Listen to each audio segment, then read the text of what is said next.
Yeah. Okay, it is June 27th. Welcome to Southern California, Thegsum, Chöling.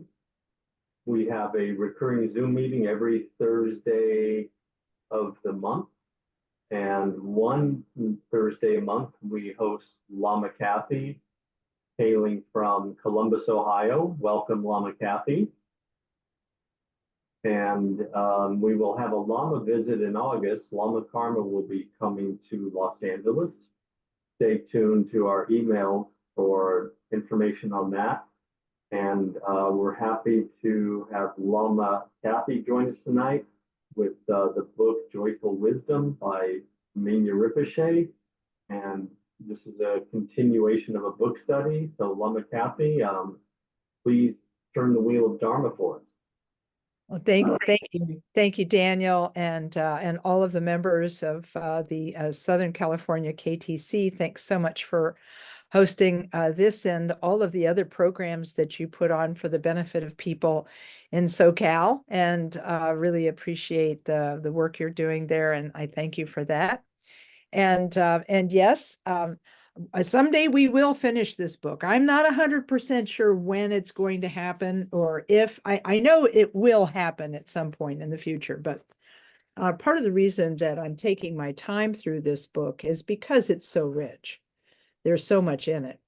And so what I'm going to do this evening is I'm going to go through Mingyur Rinpoche's teachings on working with various objects of meditation, because in his in the book Joyful Wisdom, in chapter 7, he teaches a number of methods of meditation. Many of us who do meditation regularly have a favorite style of meditation. My favorite style of meditation is the very first one that I learned, which was quiet sitting, where one is aware of and places one's attention on the breath as it comes in and goes out. It's a very simple object of meditation, just attending to the sensation of the breath coming in and the sensation of the breath going out. And of course, just attending to a sensation is not all of the work of meditation. There's more to meditation than just attending to the breath as it comes in and goes out, for example, or attending to a visual object such as a flower or a statue or something placed on the table. It's that when we place our attention on something, it only stays for a short time. And then after that short time has elapsed, then we tend to wander. Our attention begins to wander, perhaps into the past, perhaps into the future, perhaps circling around in the now. But we are not, we notice that we are not with the object. Our attention is no longer on the object, and it's been diffused. It's gone away. And so when we notice that we are no longer attending to our object, what we do then is we do the practice that Trungpa Rinpoche called touch and let go, where we take hold of the distracting thought. You can even label it thinking and let it go, and then return the attention to the object and think of that as a fresh start. By doing this process over and over again, placing attention and letting attention rest as long as it naturally does, and then when it wanders, noticing the wandering, labeling it, letting it go, and then returning. At first, it's a very clumsy and cumbersome process, but my teacher, Khenpo Karthar Rinpoche, said that over time, it becomes a fluid response, that there's no need even to label the thought. You just notice it and then return your attention to the object for a fresh start. And so slowly over time, we begin to notice our thoughts in ways we didn't notice them before. We notice them when we're on the cushion, and then we also notice them when we're not on the cushion and running around in our everyday life. And so the techniques that Mingyur Rinpoche talks about in chapter 7 specifically on step 5, where he says, where the object is attending to thoughts. This is what we're going to be talking about tonight. And I remember one of my meditation teachers saying that sort of the magic, if there is magic to shamatha or calm abiding meditation, it's that we get to take hold of and own our attention. Because right now, as we are in this human world, our attention is dispersed among so many things. There's so many stimulations in our everyday life, and we think we have to try to attend to them all, and we become very bewildered and confused. And of course, then we even have devices like our cell phones that atomize our attention even more, so that it's very difficult for us to take hold of and own our own attention. And so there's I guess you could say, a bit of a gift in the practice of shamatha, in that we begin to relate to and own our own attention again. And through the power of our own attention, we can actually be present for ourselves. We can be present for our loved ones. We can be present in our jobs and our families, and be present in ways we hadn't been before. This evening, I was talking to one of my meditation students, and she said that what she noticed the most after training her attention through the practice of shamatha meditation, she noticed that she was the things that she was thinking about when she wasn't meditating. She discovered how she was thinking about herself. She could actually see discrete thoughts, separate discrete thoughts about her day and her life. And she said the other thing that it gave her was the power to step back from her thoughts and not be sucked in by them, into the story that those thoughts were telling her. And she said that she felt that she had more agency and power over her own attention and her own mind and her own life, because of the training of just being attentive to the breath or the object, and then returning attention when it wanders. So, and so Mingyur Rinpoche builds on this in his in Joyful Wisdom, chapter 7, step 5. So that's where we're going to pick up this evening. Just one moment here.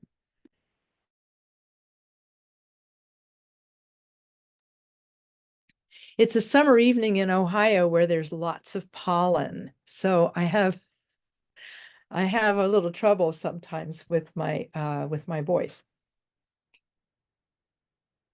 So the fifth step, in the earlier steps, he's talked about building your attention by attending to visual objects, attending to sounds, and now he's going to talk about attending to thoughts.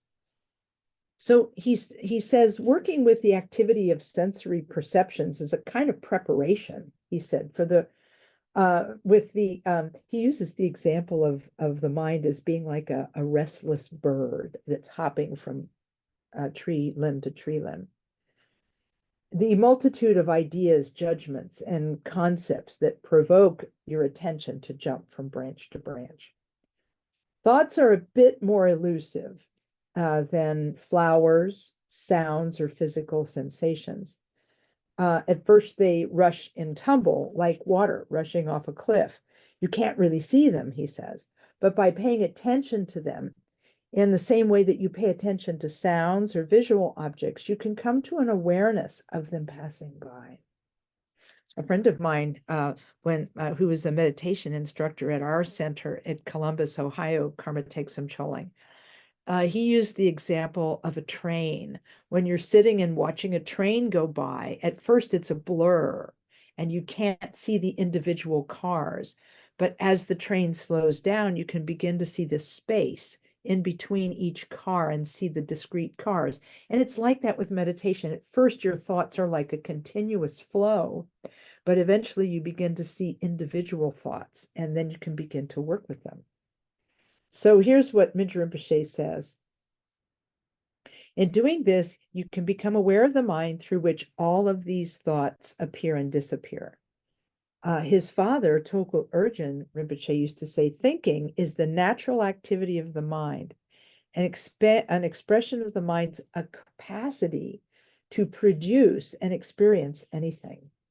But he said, simply paying attention to thoughts isn't aimed at stopping them. So a lot of people think that when they meditate, they're supposed to like chase their thoughts away with a stick and make it so that they have no thoughts at all. My teacher, Khenpo Rinpoche, used to say that this is a mistaken view. He said, the idea is not to stop thoughts, but to merely notice them. And when you notice them and let them go, then you can return your attention to the breath or to your object. And so he says, Mingyur Rinpoche says, taking time to look at a rose or listen to a sound, taking time to observe your thoughts, it doesn't involve analyzing the thoughts themselves. Rather, the emphasis rests on the act of observing, which naturally calms and steadies the mind that observes. He says you can use your thoughts rather than being used by them. He says if 100 thoughts pass through your mind in the space of a minute, you have 100 supports for meditation, because a lot of people think that thoughts are the enemy of meditation, and so that they fear thoughts. They want to chase them away. But what Mingyur Rinpoche says is if you can stand aside from the thoughts and merely observe them going by, like my friend observed the train cars passing by, and just watch them pass, then we are not being, I guess you could say, sucked in by the thought and the story that thought is telling us. And he says, then he says, if he uses the example of a restless bird. He says, if the restless bird of your attention jumps from branch to branch, that's terrific. You can just watch the bird flitting around. Each leap, each burst of flight is a support for meditation. In other words, you use the activity of mind and your awareness of the activity of mind as a method of meditation. Then he says there's no need to become attached to the awareness of a thought or to focus on it so intently that you attempt to make it go away. Thoughts come and go, as an old Buddhist saying says, like snowflakes falling on a hot rock. Whatever passes through the mind, just watch it and let it go, lightly and without attachments. And so he says, for most of us, thoughts seem very solid, very true. That's because we've been using thoughts our whole life to build our experience. We have a thought and we instantly jump on that thought. Like the person wants to jump on that train car as it passes by. The idea that Mingyur Rinpoche is talking about is that we don't have to jump on every train car. We don't have to jump on every thought that passes by. We can allow it to go by. And so he says, the more solid and true we believe our thoughts to be, the more power we give to those thoughts. But when we begin to observe our thoughts rather than letting them think us, their power begins to fade. He says, sometimes if you watch your thoughts, you'll start to notice that they appear and disappear quite quickly, leaving little gaps in between them. When one thought has ended, before the next one arises, there's a little space. At first, he said, the gap between one thought and the next may not be very long, but as you practice, the gaps grow longer and your mind begins to rest more peacefully and openly in objectless attention. Sometimes the simple practice of observing thoughts becomes something like watching a TV show or a movie. On the screen, lots of things may be going on, but you're not actually in the movie or television. There's a little bit of space between yourself and whatever you're watching. As you practice observing your thoughts, you can actually experience that same little bit of space between yourself and your thoughts. You're not literally creating this space. It was always there. You're just merely allowing yourself to notice it and be with it. Whichever of these experiences comes up for you, as he says, is okay. And no doubt your experiences will vary as you practice meditation. Sometimes you'll observe your thoughts quite clearly, quite closely, seeing them come and go and noticing the gaps in between them. Sometimes you'll simply watch them with that little bit of distance. Practice or method is so much easier than most people think. Whatever you experience, as long as you maintain awareness of what's going on, that's practice. This is the transformation of understanding into experience. Because at first, when we first learn meditation, we have to somehow grapple with and work with the methods and the techniques.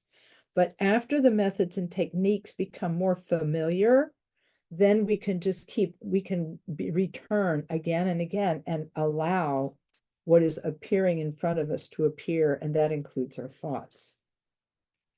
And so he says, the only point at which observing thoughts shifts from meditation into something else occurs when you try to control or change your thoughts. But he says, even if you bring some awareness to your attempt to control your thoughts, that's practice too. Like, oh, look at me trying to control my mind. It's your mind you're working with, he says. So no one can judge you, and no one can grade you on your experience of your mind. Practice is personal. No two people's experiences are alike. He says, if you continue, you'll inevitably discover that your own experience shifts sometimes from day to day and moment to moment. Sometimes you might find your thoughts are very clear and easy to observe, but sometimes they're a little more sluggish. And so he said, this is fine. He says, you can just simply observe the sluggishness or the agitation. Giving bare attention to whatever you experience is at any given moment is a practice. Even thoughts like I can't meditate, or my mind is too restless, or I'm so tired, do I have to meditate, can be a support for meditation as long as you observe them. So it's about being an observer rather than a participant. Then he says, and then he talks a little bit about emotions. He said, if you're new to meditation, it can be very difficult to simply observe thoughts associated with unpleasant experiences or vivid emotional content. He said that's especially true if the thoughts are related to longstanding beliefs. Like we think about being lonely, or we think about being attractive or unattractive, or we worry about an authority figure who's an enemy, and so on. He says, particularly when thoughts are unpleasant, it's best to avoid focusing on the object of the thoughts, the argument, the content of the unpleasant memories, and so forth.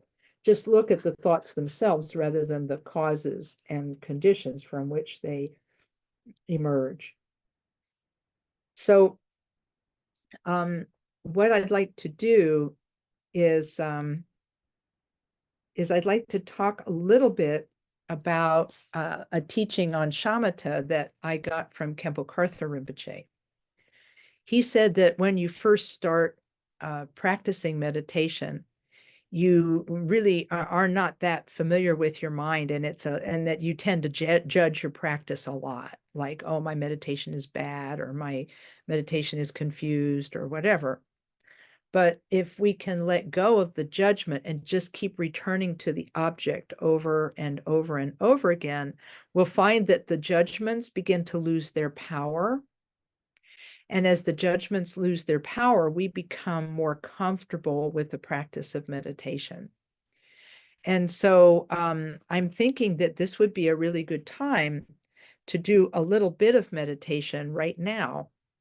And then after we do the meditation, I'll ask if you have any questions about the practice, and we'll work with some of your questions about meditation practice. And then I'll introduce you to some teachings from Khenpo Karthar Rinpoche that are complement to what Mingyur Rinpoche is talking about here. So I'm assuming that everybody on the call tonight has some meditation experience. And so I'll ask you to call on that experience right now and to meditate with us for just a few minutes. What we can do is whether you're sitting on the floor or sitting in a chair, you can place your body in the posture of meditation. If you're sitting in a chair, place your feet flat on the floor and your hands can be palm downward on the legs. And if you're sitting cross-legged on the floor, you can also place your hands palm downward on the legs, using your arms as a bit of a tripod to help keep your shoulders straight. You can move the breastbone up, which also gives you a good posture and straight shoulders, tucking the chin in slightly. You can cast the gaze downward a few feet ahead of you, and you're gazing, not looking. You can begin the practice by taking one deep breath, breathing out, and then allowing the breath to come and go naturally. Putting your attention on the breath as it comes in and goes out. And so we'll do this for maybe 2 or 3 minutes. And then I have found that on Zoom, that if I try to ring a gong, it doesn't ring. So I'll start with my ding, and we'll resume at the end of 2 or 3 minutes of meditation. So placing the body in the posture, taking one deep breath, breathing out, then allowing the breath to come and go, placing the attention on the breath. We will sit for a few minutes.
Okay, that's a short period of meditation. Yeah, so thank you. So I'm curious if anybody has questions about either of the techniques of meditation that they've already learned, or what Mingyur Rinpoche is talking about in his book about working with thoughts in meditation. I'd be interested to hear what kind of questions you have and what your experience has been with thoughts. And I don't know how questions work here exactly. People can either use the raise hand function. I may need some help, or you can put it in chat. Or I think, is it, yes, yes. Hi. Hi. So can you hear me? Yeah, Okay. perfect. So for me, like I'm still trying to break down my thoughts. One of the biggest problems I have is that I cut myself short a lot. So how what do you find is the best way to kind of like break that up? I think I understand what you mean, but I want to ask a question about just to make sure that I'm not misunderstanding what you mean. Because when you say cut yourself short, I want to know what that means. Can you give me an illustration? I So think so for I me, know what you mean, but I'm not 100% sure. so for me like I'm doing a lot of self work and trying to deal with my inner child trauma, and that still comes up. So for me it's just like that, and every once in a while that comes up. And so for me, like I'm doing great professionally in my life, things are happening, but I still don't feel like I'm good enough or I'm worth it. Or so sometimes I sit with it and like I talk to that and like, hey, what's going on with me? And I think that's because I never had that validation. So sometimes it's hard for me because when I'm not doing anything, I kind of sit in that rut. I get what you're saying. Yeah. Yeah, yeah, I can understand this. And what I tell people is that I'm not a trained counselor, and I don't even play one on TV, but I do understand what you're saying about how you can return to something over and over again, and it can become non-helpful. And in fact, Mingyur Rinpoche, even in the book, says it's probably better not to work with the content of the thoughts, just to observe them. But there's a lot of habit energy. I call it habit energy, behind some of these thoughts because they're rooted in some painful experiences. And so it's like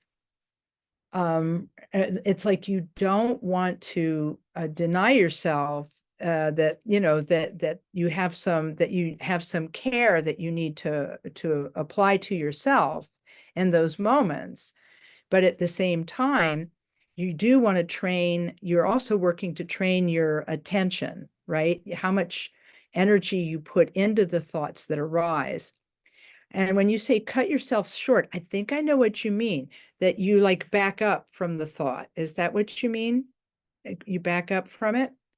And I wonder if maybe um, what you could do is um, try to engender, when you back up from a thought, engender some tenderness in your approach.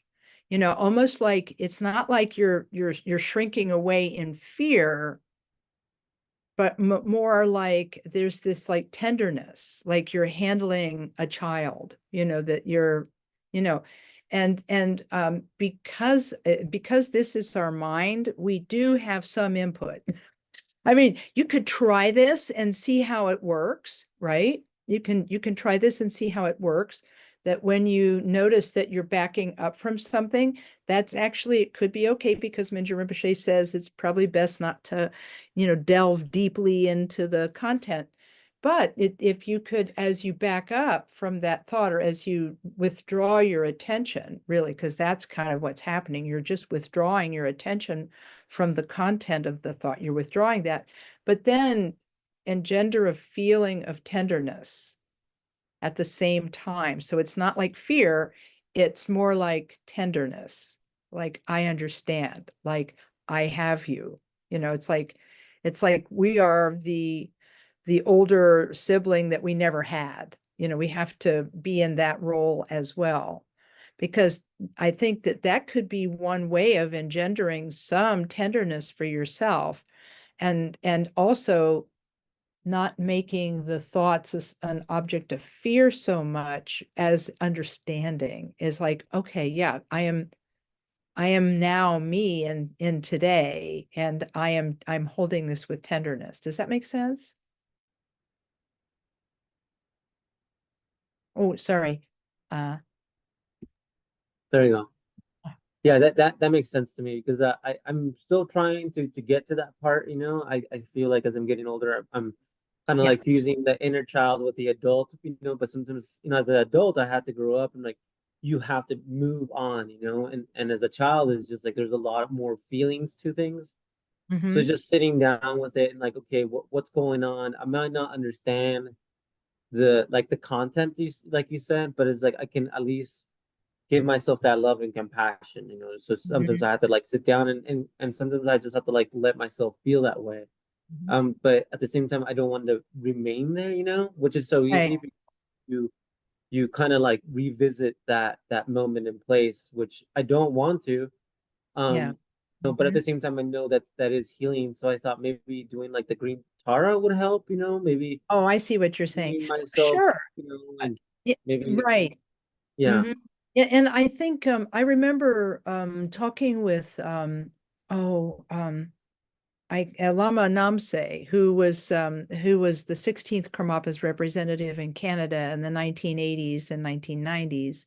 He passed away, but I talked to him about this idea of strong emotion that comes up when doing sitting meditation. And he said one of the things that a person could do is in that moment, one could visualize Tara, and yeah, in either the white or the green form, doesn't matter, right? And then place your attention with that as you know, not like I'm scared and I need this, but like let's expand. And then, you know, he said if you have had the empowerment of green or white Tara, you can visualize yourself as green or white Tara. And then he said, make your body as large as a mountain and just rest with that perception for a time. And again, the important thing is not to impulsively jump around in doing meditation, like, oh, I have to do this, or oh, I have to do that, or oh, now I have to do this. But when that sort of the sort of strong emotions come, if you, because he's of course, you know, Mingyur Rinpoche is encouraging us to watch them like ocean waves or whatever, like something going by. But if there's a lot of habit energy and it starts to have that impact, then another object would be to do that visualization. Because if you remember the way that that Buddhas and Bodhisattvas are visualized in the Vajrayana, is that they're visualized as being three-dimensional and made of light and empty on the inside. So there's this skin of light, and we're allowing our perception of ourself to be changed to this being made of light and empty and then as large as possible. And there's this spaciousness that can happen when we do that. And so I've tried this myself, and it does work. You just have to allow, you know, you have to just allow yourself to be there with that. And then again, when you're not meditating, one of my meditation teachers said that that's a time when you're not meditating to work with the content of a thought. It's not that you're going to like chase it away and never look at it. You can always have a separate session of journaling or whatever for working with the content. Does that make sense? So it's not like you're chasing away the content with a stick, you know, you're not making it into an enemy. you're kind of engendering this feeling of tenderness for yourself. And in the more difficult moments, then allowing your mind to manifest as the strength of your Buddha nature. You see what I'm saying? Relating to your Buddha nature as a Buddha or Bodhisattva that you've received training to visualize. So those are a couple of ideas.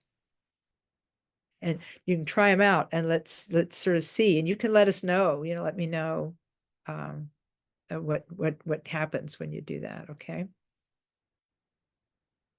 I appreciate that. No, thank you. I appreciate you too. Yeah, today's my birthday, so I thought it's auspicious that I would come in and yeah. Hey, And right. talk to you, and yeah, and Jody says hi. So yeah, so Yeah, it's fantastic. Yeah, another trip around the sun, right? yeah, another trip around the sun, and I thought, it's kind of auspicious that my birthday fell on the same day as the meeting, so I had to come in and say hi. Oh, I yeah. did want to ask you, maybe this doesn't have to do with anything, but about my name. I was wondering, why did you name it Karma Sharab Guilty? Because it's been popping up in my life a lot. Sherab Jeltsin? Karma Sharab Gilson, the Yeah, Victoria. okay, yeah. Sherab is like wisdom, right? Yeah, And Jeltsin is like the victory banner, yeah, right? Okay, see, so what Kemp Rinpoche told me, because I asked him, how should I think about my refuge name? When you take refuge, you receive a name, and the first name is always Karma, right, because that's like our family name. right. And so we are of the Karma Kagyu tradition. So that's our family, the Karma Kagyu family. So Karma is our first name. But then the next two names, either one or two. Some people have only one name. Some people have two. They refer to qualities that are within us that we may not have fully developed, or that we may not even recognize as being present. And I don't know, sometimes I let synchronicity choose names, but sometimes, this would require me to remember everything about it, and I might not Yeah, remember. no worries. It's just been a recurring theme in my life as I've grown older. It's like, oh, Oscar, you're wise, and it's just, and then I think about the name that you gave me, and I never really thought about it till now. I'm just like, wow, I'm just like kind of living up to that name, and all these challenges that represented that. Well, there's all kinds of wisdom. There's this idea, we have to have wisdom about dealing with the past. We have to have wisdom about living the future. We have to have, and we have to have wisdom about our Buddha nature. I mean, that's because that's ultimately what all Dharma is about helping us to work through all of the things that have all of the obstacles and obscurations that have been with us forever, and finding ways to release and relinquish, and to step back from and work with our obstacles and obscurations, not as enemies, but as bits of life that we can then use as a door of entry into meditation, because that's what Mingyur Rinpoche is sort of indicating here, is that even if you've got a lot of what you think is of junk in your mind, if you're just aware of it and not judging it as junk, it's just another cause for being aware, being aware of your mind, and slowly realizing your Buddha nature, Yeah, dispelling obstacles and dispelling obscurations. And the other thing to mention is that I really do recommend to people that they study mind training, the Lojong practice, the Great Path of Awakening, and they learn to work with emotions, because the emotion work that's in the Great Path, particularly being aware of emotion, because this is going to be the next thing that Mingyur Rinpoche talks about in his series here in this chapter 7. He's going to talk about working with emotion, but first we have to learn how to work with thought, And then the emotion is like, I say that emotions are thoughts with good public relations, with good marketing, so because the fact that there's a feeling attached with specific thoughts and so on, it's like saying, I am more important than a thought. But actually, it's all just thought. Even the worst emotion just starts as one tiny little thought, Right. right? And that if you can work with the thought as it pops up, then you can watch the rest of it unfold and then disappear in some cases. Yeah, I mean, I think that's what I'm giving myself is that space, like you're talking about, like expanding that space, not judging it, Yeah. allowing me to kind of feel through it. And it's really helped a lot. It's at the same time, I know that you kind of get stuck in those and it feels like it's chaining you back and you need to validate those feelings, and Yeah. so that's what I'm trying to like, okay, what am I missing? What am I not looking at? So thank you for that. Yeah. And I think that what Sherab or wisdom means to you over time is going to change. And the whole idea of the victory banner is just like not being afraid, it's just like, here I am. Yeah, I'm trying to live up to that need. It Yeah, takes so time. You'll grow into it. You grow into it. I know, but that's what I'm saying. Like as I've grown older and like I'm starting to realize how much of that name is becoming part of who I am. Understood. Thank you. Yeah. Thank you. No, I appreciate that. Okay, let's see. Does anybody else have things they'd like to talk about? Thanks for that and appreciate that.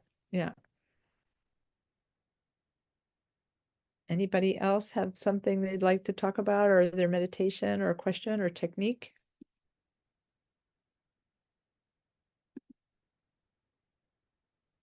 Okay. Well, then let's take a look at a teaching by Khenpo Karthar Rinpoche about the progression of shamatha meditation.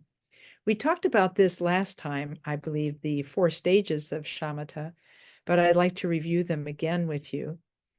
A lot of people do judge their meditation and maybe excessively judge their meditation. And so Rinpoche in his book Dharma Paths provided a set of 4 stages in order to figure out where you are with your meditation. And so when people come to me and they say, oh, I have lots and lots of thoughts, I say, well, congratulations, you've arrived at the first stage of shamatha or shine. So it's called a waterfall. He said, it says there's tremendous activity going on in the mind, like water constantly pouring down a waterfall. Then look at what he says. He says, don't feel discouraged and don't feel disappointed. Realizing that you have to engage and work with what's going on, you continue to practice. Then he says, don't become annoyed or disappointed at the number of distractions.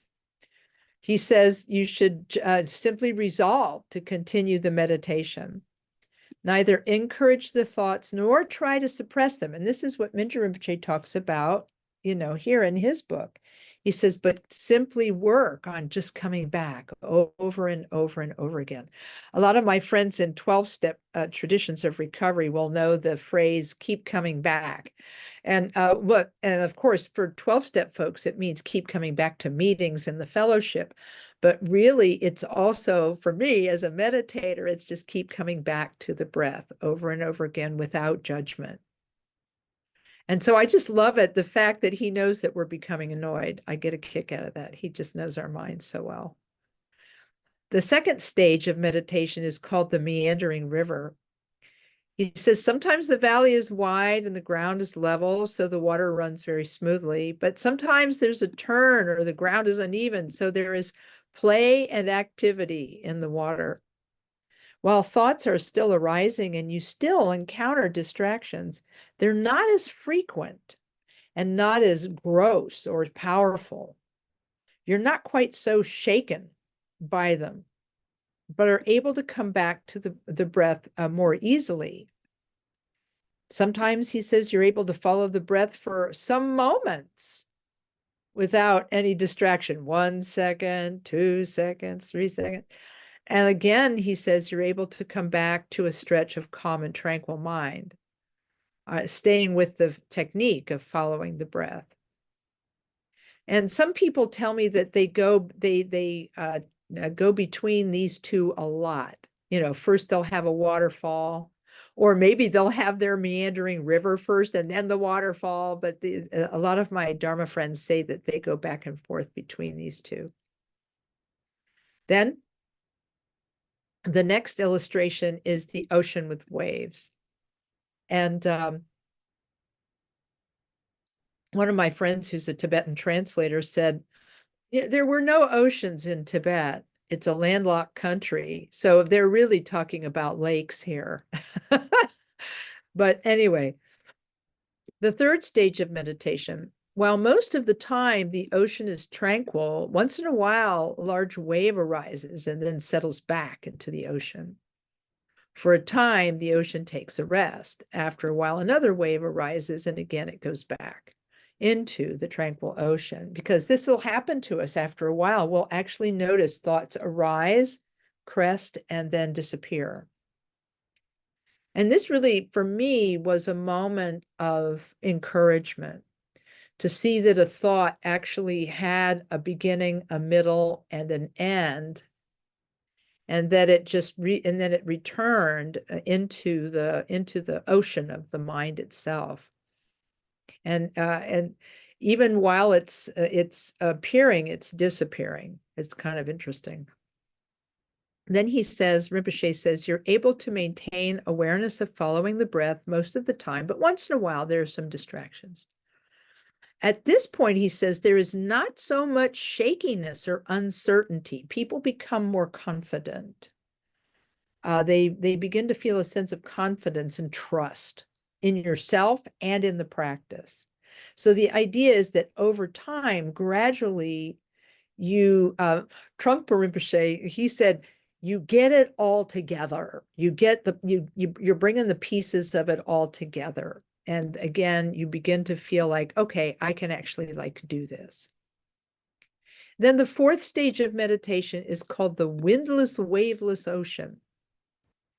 He said, as you continue to practice, the basic Shine or Shamatha meditation becomes stabilized.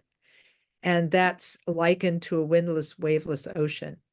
And he says, at this point, no matter how long you meditate, you can sit without distraction. Well, I'm not there yet, but still, I like the idea that knowing there might be a moment.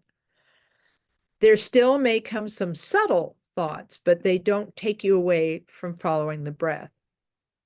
To reach this level requires consistent and diligent practice over a long period of time, going through the various stages. And you might actually go back and forth. Because Mingyur Rinpoche indicates this in his book, that you're going to have days when you're tired, or you're going to have days when your mind is sort of busy and preoccupied by something, or something is bothering you, and you'll go back and forth. But the main point is to persist. To persist and not give up on meditation, and just have trust in the process, because even if you just have occasional moments where the meditation is easy, that's good. I remember Khenpo Rinpoche said that there are two basic types of meditators. He said the first type is when they first sit down to meditate, everything goes well, and they're able to practice that technique and come back, and it's easy to come back. But then after they sit for a while, it starts to break up. Their ability to do it breaks up, and then they get very discursive. And he said that type of person should sit for shorter periods more often in the day, so that they don't sit so long that they become frustrated. He says it's important to leave your meditation on good terms. So that's the first type of meditator. Second type of meditator is the type that when they first sit down, it's chaos. And it takes a long time to pull everything together and for it to work. for all of the portions or the techniques to work together. And he said that person actually needs to sit for that longer period of time until they can get to this feeling of confidence and like, okay, I know what I'm doing now. I can practice this. So I just wanted to share those with you because this is a very, these are important technical bits about the meditation. But before we get to the end of this chapter or this section of the chapter, I do want to come for a moment come back to Mingyur Rinpoche's commentary here. This again, chapter 7, if you have the paperback, it's page 162. He says, the best way to work with thoughts is to step back and rest your mind in objectless awareness for a minute, and then bring your attention to each thought and the ideas that revolve around it. He said, observe them directly for a few minutes, just as you would observe the shape of a color or color of a form. Then rest in simple awareness of bare attention, alternating between attention to thoughts and the broader field of objectless attention. So you toggle between the two, not quickly, not impulsively, just gently going between resting the mind in the present moment of mind's natural awareness, which will last for a few seconds, and then it will segue into thoughts and so forth. And he says, in this way, you avoid clinging too tightly to observing your thoughts while renewing the observation of thoughts with greater openness. See, there's that tenderness, that openness, that freshness. And so he said, then he gives a slightly guided meditation. He said, begin by aligning your body in a posture that's relaxed and alert, and then rest in objectless attention. He says, for a few moments. See, that's not long. Then start watching the thoughts. Don't try to practice for very long. Only a few minutes, alternating between this objectless attention and attention to the thoughts, and where you're watching the thoughts as an object. Breath could be your object, but you can also use watching thoughts as an object. Then you ask yourself, which of those 4 experiences did you have? Did you have rushing thoughts like a cliff? Did you have the gently meandering river? Did you have the ocean with waves, or did you have the placid lake? And he says, no matter what you experience, he said, the intention to observe is your practice. Your thoughts might rush over a cliff. They may be blurry or indistinct. They may be a bit shy and not appear at all. But your intention to watch these varieties of experience will in time shift your relationship to them. So this is Mingyur Rinpoche's advice about working with thoughts. But no matter whether you watch thoughts as your meditation or let go of thoughts and return to the breath or your other object, whichever way you do this with gentleness. You do it with tenderness and gentleness toward yourself. Not being angry that you have a thought, just letting things be natural. And so we're down to the end of our time together tonight already. But I want to see if anybody has any last questions before we go tonight.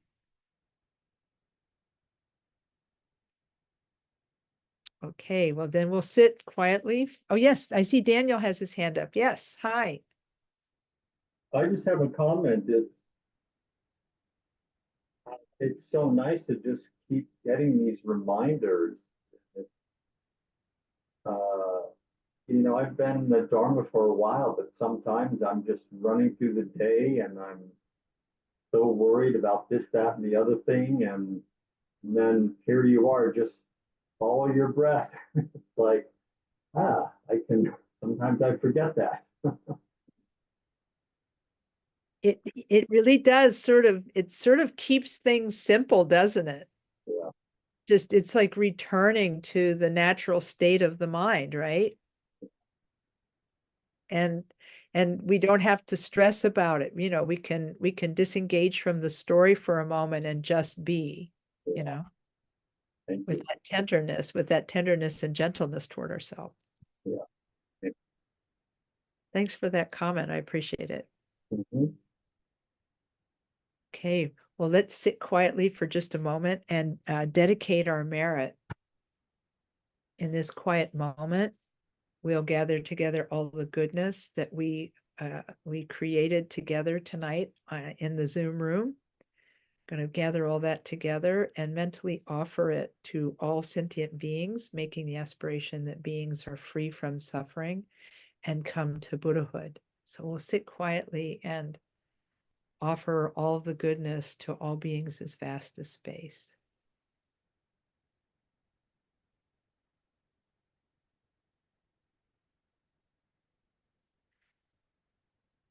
Thanks, everyone.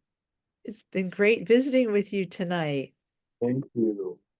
Yeah, I'm looking forward to seeing you next time. We'll be talking about